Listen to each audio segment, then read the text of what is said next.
It was a journey that started simple, a tale of loss and revenge, with one clear declaration.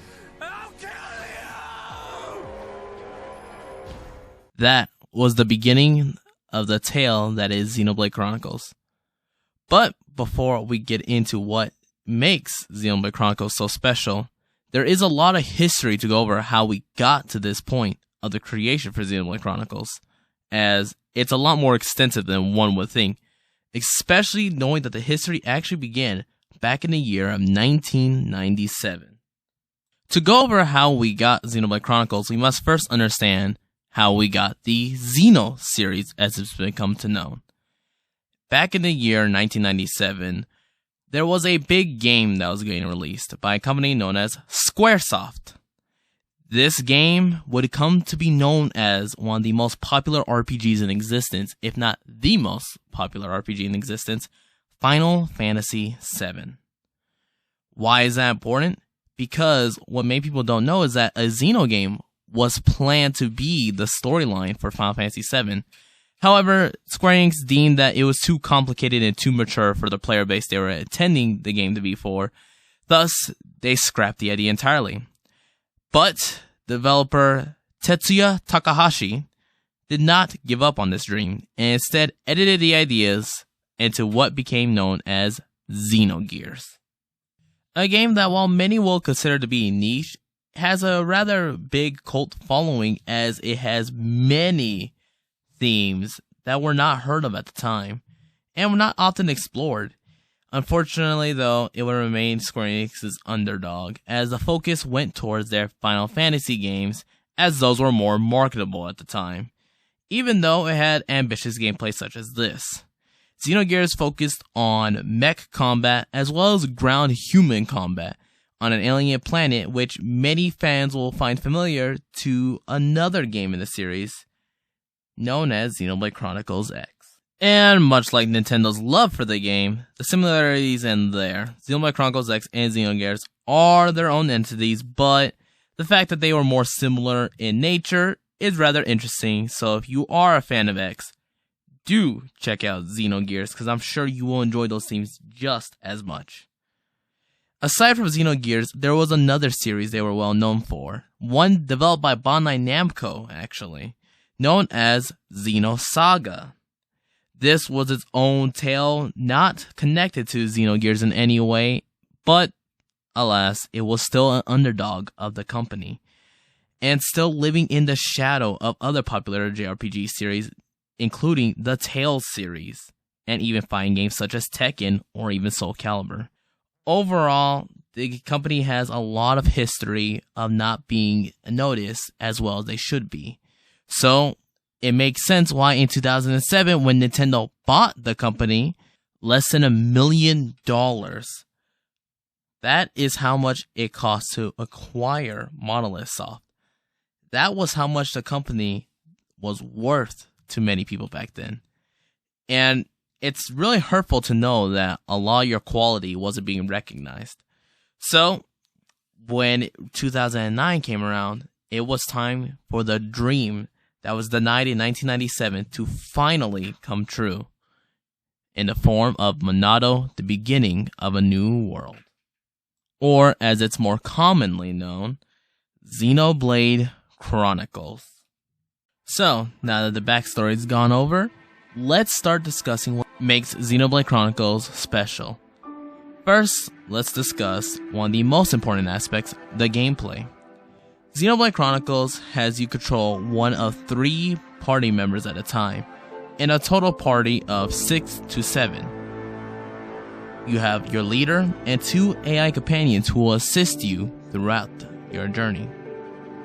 How the game works is when you run out of health, you get sent back to a landmark, alleviating player stress over game overs and having to start over, and progress not being too halted, allowing you to take what you gain back with you. Xenoblade Chronicles is a bit forgiving in your losses, so there's no need to worry about that. Allow yourself to focus on what you can learn and do better in the next battle.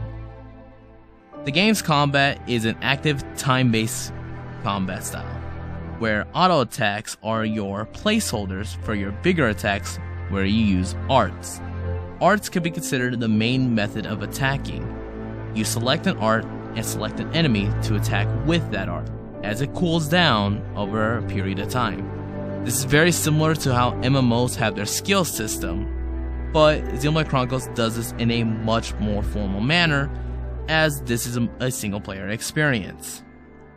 The world is vast and large to explore. You'll have lots of room to do things and lots of places to explore, including hidden locations that are not necessarily tied to story that you could find on your own for bonus points. Overall, the fact that Xenoblade Chronicles rewards the player for branching out and exploring the different lands on their own is amazing. Monolith Soft always emphasizes the size of their worlds. This can be seen in any of their games in recent years, including Breath of the Wild, which was designed by them as an assistance for getting you to a big Zelda world to explore. Overall, the scope of their work has always amazed me, as they often leave a lasting impression. Not only the size of the landscape, but the size of the monsters and environments you'll see there too. Especially when you're walking around and you see a creature there 10 times your own level.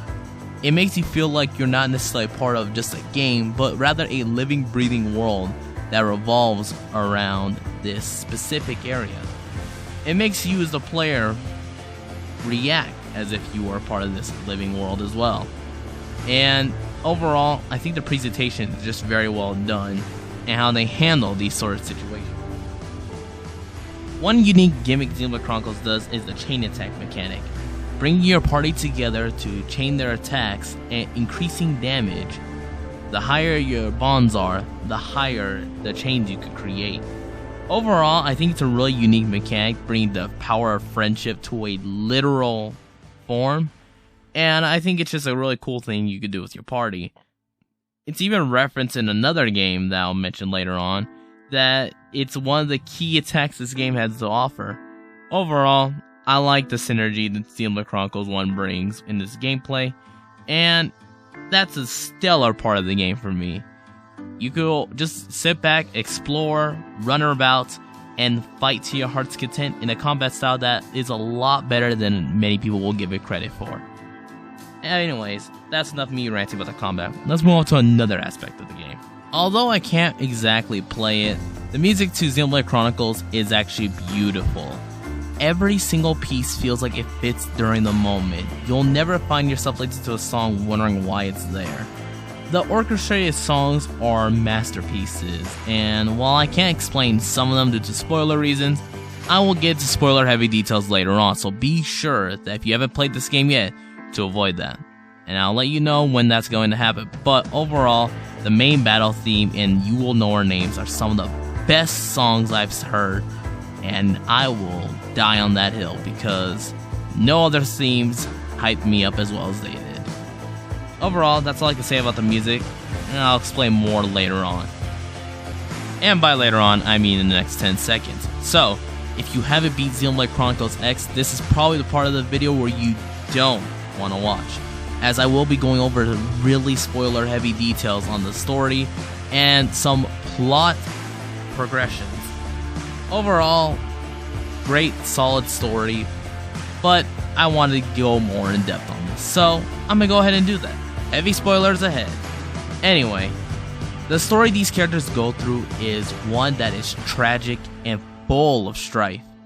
Overall, a lot of these characters are going to be put through hardships that, as time goes on, you notice gets bigger and bigger in terms of the tragedy that strikes these characters. It seems big when you first start, but then by the end of the game you realize, man, that is a lot that happened. And that's kind of the beauty of Xenoblade Chronicles. It's not entirely hopeless, yet you can't help but wonder where the light at the end of the road was going to be. Where's the rainbow at the end of this storm? Especially during this scene. The context here is that this is a prison island, and for those who have played the game, this is the one chance Shulk and his friends will get to fight back against the enemy that is invincible. The simple endeavor gets turned on its wheels when Fiora, a character long thought dead, shows up. When I first played this was a moment I was not expecting. A character who was established as already gone had just shown up, but she's on the enemy side, and a form of Nemesis face. Of course, this shocks everyone involved, including Shulk himself. This was amongst one of the smaller plot twists, if you will. As the game goes on, the twist gets even more and more twisted. And I know to some, Fiora's revival wasn't that big of a deal, but let's be honest, no one was expecting that to be the route taken, especially in a world that felt so grounded. And Xenoblade Chronicles does teeter on that edge of grounded and fantasy. Nothing feels too fantastical, yet nothing feels too realistic to where it's not fun. It's something I enjoyed about the story's pacing, if I'm being completely honest. Of course, with a game's combat system like this, when you need to grind, it will feel like there is a bit of slow progression, but trust me when I say this, the story behind that progression is worth it. The story rarely takes any slow dips where it feels like they're trying to pad it out with filler, and by the time you get to the Fiora reveal, the story just keeps going from there. It's almost like you had to get to a certain point before it just a ride that keeps on going and going until you reach the end.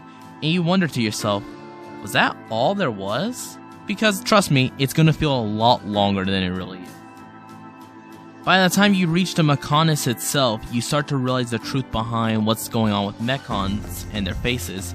They're being fueled by Homs, the humanoid creatures you see that consist of Shulk and a majority of his party. With that revelation, you start to realize that a lot of the face Mechon are piloted by Homs, in reality, not mechanical machines that are meant to be destroyed. Which explains why a lot of them are able to converse and communicate like natural Homs beings, if that makes sense. And before I forget, I should mention one cool feature about this game, seeing the future. That is a key gameplay mechanic that will come in handy with Shulk's foresight ability, as he can see the future while wielding the Monado. And yeah, that's a gameplay feature and story feature, as well as a feature that involves quests if you collect a certain item. Overall, Monolith really took advantage of the ability to see into your own future and change that future, and made it a whole gameplay mechanic that not only applied to certain segments, but generally your entire experience. It's a very well done mechanic, and when you see how it's applied to many of the cutscenes, it's beautifully done. One thing I do want to say about the characters of Xenoblade Chronicles is that they're not particularly third dimensional, which is not an issue for me.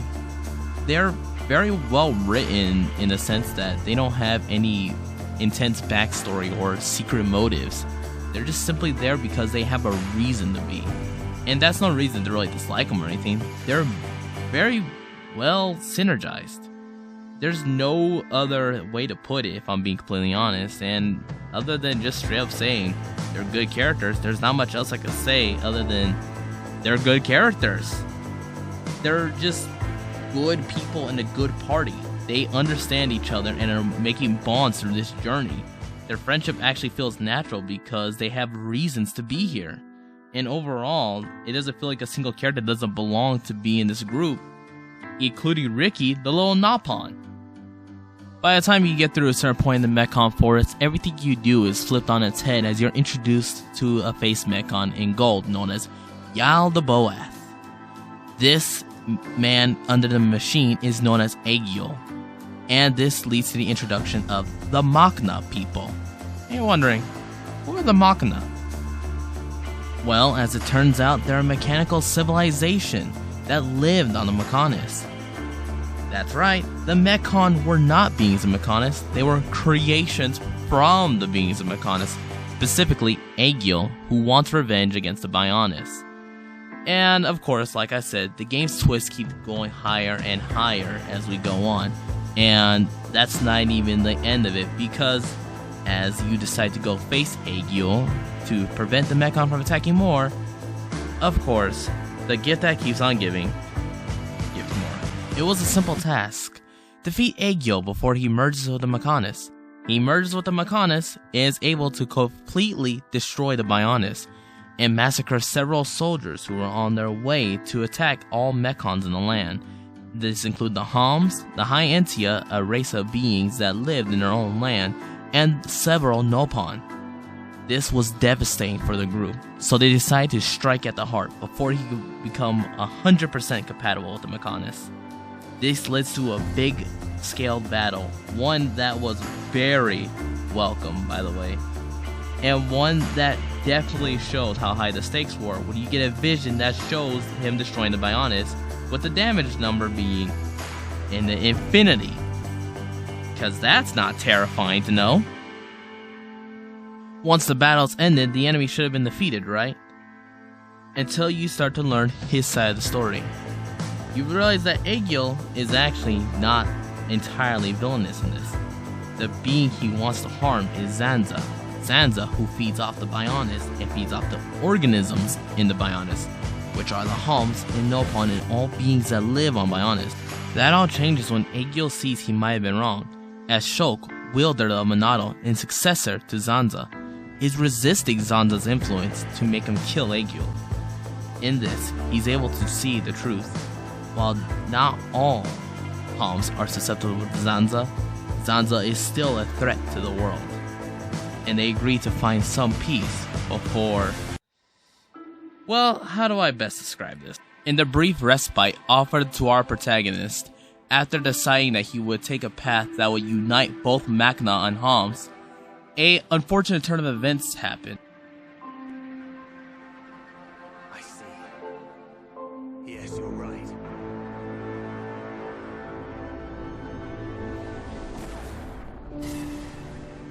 As it is revealed, Dixon, Shulk's mentor all along, was a traitor this whole time and served Zanza, not the Bionis.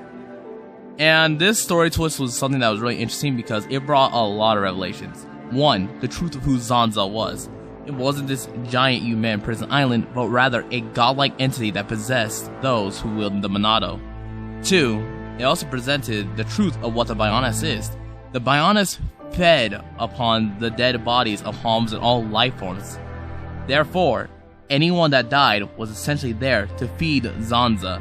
Xenoblade's progression to going from a simple journey to fighting a god is a natural one. At no point does it ever feel like you jump straight to the fantastical elements, and the introduction of all elements present are very well done. Zanza's introduction, Manus Monado, as well as the whole Giants and Disciples of Zanza storyline, nothing feels too out of place, and everything that happens afterwards is... Once you get to outer space, it becomes clear Xenoblade is not all it seems to be. And the reveal that Zanza and Mainif were beings from another universe and created a whole new universe with the Homs and the Machna, it's clear they were not originally from that world, but rather from our world, and were scientists in a futuristic setting. Overall, while there may be more to discuss in other Xenoblade games, this alone was revolutionary, and something not many RPGs delve into. And it was just a beautiful experience in general. And because of this, I fully believe it's what led to this particular event.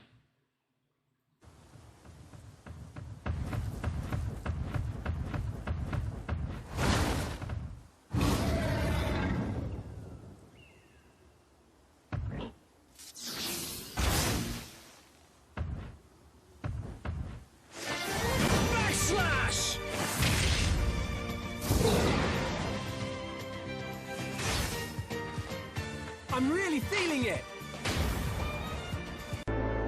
Not much else to mention about Xenoblade Chronicles. The gameplay is great, the story is a spectacle, and the environments are just a beauty to explore. The music is pleasing to listen to, and the characters are well written enough that you don't need any complicated backstories with them. Overall, it's a full package, and a game that came out in 2010 still holding up to this day and age. And not many RPGs can say that. As such, I do agree that Definitive Edition is the much preferred way of playing the game, but you do have the Wii version, 3DS, Wii U, and, as I just mentioned, Definitive Edition on the Nintendo Switch.